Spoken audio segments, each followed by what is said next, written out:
Hello सेवारो नमस्कार फ्याफुल्ला। आज चाहिँ म यो फोक्थुम गाउँपालिका आमचोकमा आएको छु। घुम्ने क्रममा चाहिँ एउटा यहाँ दामी पार्क बनाएको रहेछ। यता यहाँ अस्ति कन्सर्ट गेम पनि भएको रहेछ यो एरियामा। एकदम सुन्दर नगरीय ठाउँ जग्गा छ यो चाहिँ। यता चाहिँ भन्नुहुन्छ भने यो चाहिँ फोटो सेसन गर्ने या भिडियो गर्ने हैन, जो कोहीले पनि यहाँ आएर फोटो सेसन गर्न सक्नुहुन्छ। र कस्तो लाग्यो ठाउँ एरिया, सल्लाह सुझाव, सेयर, सब्सक्राइब, कमेन्ट सबै गरिदिनु होला मेरो युट्युब च्यानलमा। हजुरहरूलाई यस्तो छ। यो पारी चाहिँ कोलबोटे भन्छ।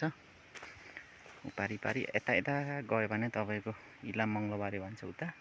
यहाँ मेरो भाइ जाँदै हुनुहुन्छ, त्यहाँदेखि उतापट्टि पर्छ। आज अत्यन्तै रमाइलो मौसमले पनि साथ दिएको छ, रमाइलो लागेको छ हामीलाई। अनि विगत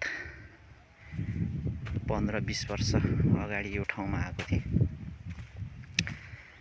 15-20 वर्षको पछाडि आउने मेरो एउटा टाइम मिलेर यहाँ आएको छु भनौँ न हैन। कस्तो छ, तपाईहरुले पनि आएर टुर गर्नु सक्नुहुनेछ यो ठाउँमा। फोटो सेसन या भिडियो कुनै पनि सुटिङ गर्न सक्नुहुनेछ। मलाई चाहिँ एकदमै राम्रो लाग्यो। तपाईहरुले कस्तो लाग्यो भन्दै अर्को समयमा हैन, अर्को पेजमा भेट्ने बाचा सहित बिदा हुन चाहन्छु। हस्त सेवारो यरि नो गेन।